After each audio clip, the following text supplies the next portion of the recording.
CBD လည်းပြောတယ် standard army တည်ထောင်မယ်တဲ့ဒါအလကားဘာ standard army တည်ထောင်နိုင်မလဲ standard army တော့ထားလိုက်နည်းနည်းစီကနေနည်းပိုရှိတဲ့အစီအချင်းရှိတဲ့ကျစ်လက်ခိုင်မာတဲ့တိုက်ရင်အကိုတည်ဆောက်ရအောင်အများကြီးမလိုအပ်တော့ဘူးနေရင်လည်းပဲအစီချင်းစီအောင်တည်ဆောက်ရမယ်အဲ့ဒါဆိုလက်ခံတယ် standard army ကမဖြစ်ဘူး standard army ဆိုတာလေ professional army အရင်ဖြစ်မှာပဲရတာ professional army ဆိုတာလာစာကောင်းကောင်းပေးနိုင်ရမယ် equipment ကောင်းကောင်းပေးနိုင်ရမယ်မိသားစုဆိုရင်လည်းမိသားစုကိုကြီးစုနိုင်ရမယ်လာစာကောင်းကောင်းမပေးနိုင်ဘဲနဲ့ professional army မဖြစ်နိုင်ဘူး professional ဆိုတာအတင်းမုန်းကြောင်းလေသူတို့ကမကျွေးမွေးနိုင်တာမကျွေးမွေးနိုင်တဲ့စစ်တပ်ကိုစုဆောင်တဲ့ဥစ္စာတဲ့ standard army ပဲဖြစ်မလဲ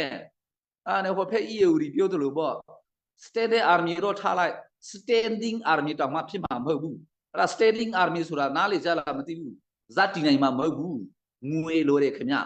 ငွေမရှိဘဲနဲ့ professional army ပဲဖြစ်နိုင်ဘူး standard army ကိုတော့ထားလိုက်ဝယ်လာဝဲ so ဒီရောစီရောကိုယ့်ရဲ့တက်အင်အားကိုများရှာမလို့ပဲနဲ့ကြစ်လစ်နဲ့ကျွန်တော်တို့လုပ်ရအောင်တော့ဥဆောင်တဲ့သူတွေကလည်းပဲအများကြီးပြုပြင်ရအောင်ဒါဆိုရင်နေပေမဲ့အစီချင်းပူစီလာမယ်ဆိုရင်တော့ဒါနိုင်တယ်